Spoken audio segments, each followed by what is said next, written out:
Selain menyidangkan ini juga menambah wawasan, karena Habib adalah seorang yang mempunyai pengetahuan tentang agama Islam yang sangat luas dan bisa memberikan pejangan atau arahan atau ceramah yang bermanfaat bagi orang banyak. Satu pertanyaan lagi, ini saya bertanya nih. Iya, yang mulia. Ya, karena saya tidak tahu. Di Nabi Muhammad ketika dia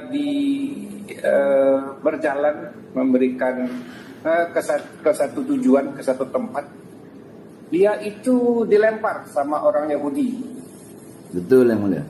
Kemudian diludahi oleh orang Yahudi, dihina oleh orang Yahudi. Tapi ketika orang Yahudi itu tidak ada lagi, suatu saat Nabi Muhammad lewat di situ, dia bertanya kepada sahabat, kemana orang Yahudi yang biasa lempari saya? Kemana orang Yahudi yang biasa hina saya? Kok tidak ada? Ternyata orang ini lagi sakit. Rasul minta kepada sahabat, tolong antarkan saya ke rumah dia. Dia bawa roti, dia kasihkan kepada orang yang menghina dia. Nah, itu kebaikan-kebaikan yang pernah saya dengar. Apakah Habib pernah tahu kalau Rasulullah ini pernah melakukan kekerasan terhadap orang? Baik, yang mulia. Mohon izin untuk menjelaskan, yang mulia. Ya.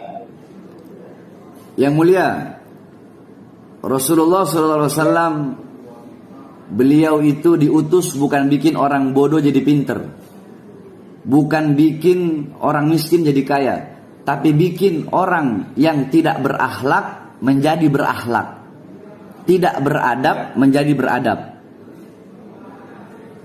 Jadi Nabi Muhammad datang membawa kasih sayang, membawa cinta, membawa adab, membawa akhlak. Cerita yang mulia tadi itu benar dan itu tercatat dalam kitab Tarikh Al-Imam Ibnu Jarir At-Tabari. Tercatat juga dalam kitab Syurah Nabawiyah. Tercatat juga dalam kitab Tarikh Al-Imam Ibnu Katsir. Mungkin saya koreksi sedikit, yang Nabi bawa bukan roti tetapi buah, yang mulia. Nabi Muhammad diludahi, dilempari kotoran onta, dilempari isi perut onta. Tapi ketika orang itu tidak ada, benar Nabi mencarinya. Kemudian ada yang bilang bahwasanya dia sakit. Nabi mendatanginya, menjenguknya. Orang itu berkata, wahai Muhammad, apakah engkau sengaja datang kemari ingin membunuhku karena melihat aku dalam keadaan lemah? Kemudian Nabi Muhammad berkata, tidak, aku datang kemari ingin membesukmu, ingin menjengukmu dan mendoakan agar engkau lekas sembuh. Ini buah aku bawakan untukmu, semoga kau cepat sembuh. Kemudian orang Yahudi itu berkata, sanak saudaraku, kerabatku belum melihatku, tapi engkau orang yang selalu aku lempari kotoran, malah engkau yang datang melihatku. Saksikanlah bahwasanya aku masuk ke dalam agama Islam. Yang mulia, itu masalah pribadi Rasulullah. Nabi Muhammad masalah pribadi, beliau dihina, dicaci, dimaki, dilempari kotoran onta, beliau diam. Tetapi kalau selain daripada urusan pribadi, beliau tidak pernah diam. Seperti urusan agama, yang mulia, beliau tidak pernah diam. Masjid Diror dibakar oleh beliau. Ada yang mengaku nabi palsu, Musailamah Al-Kadzab dibunuh oleh beliau. Bukan hanya dibunuh, yang mulia, dan itu bukan hanya zaman Nabi. Di zaman Sayyidina Abu Bakar As-Siddiq, beliau pernah menyuruh memotong tangan perempuan yang pernah menghina Rasulullah SAW.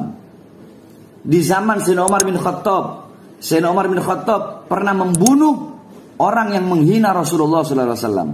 Nah, jadi Rasulullah dan para sahabat selama masalah pribadi, beliau memaafkan dan tidak pernah mempermasalahkan. Saya yang mulia, saya buka di sini. Berapa banyak orang mencaci maki saya tidak pernah membalas dengan cacian, dengan makian. Bahkan sampai barusan, yang mulia, di Bogor, yang mulia, itu kasus yang diinin oleh Ibu Anita. Mungkin Pak Suharja kenal Ibu Anita. Pak Suharja tahu Ibu Anita? Jaksa, namanya Ibu Anita.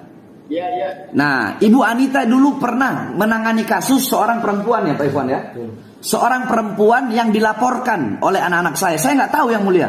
Dia dilaporkan karena menghina saya di media sosial. Akhirnya saya bikin surat pernyataan bahwasanya saya tidak rela, tidak ridho kalau perempuan itu ditahan. Saya minta tolong perempuan itu segera dibebaskan. Kalau sekalipun diadili, saya mohon vonis bebas.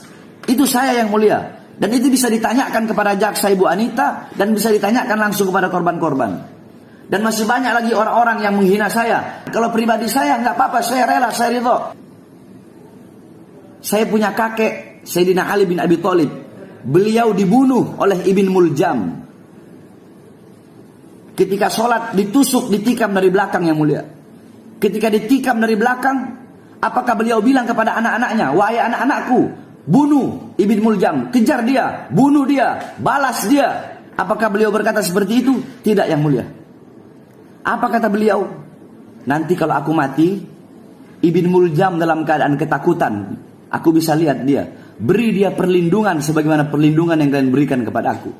Apabila dia di penjara, beri dia makanan sebagaimana makanan yang kalian berikan kepada aku. Beri dia minum sebagaimana minuman yang kalian berikan kepada aku. Itu akhlak dan adab kakek kami apabila pribadinya yang dihina bahkan dibunuh sekalipun yang mulia.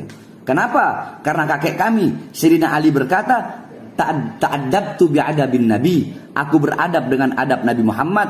Aku berakhlak dengan akhlak Nabi Muhammad.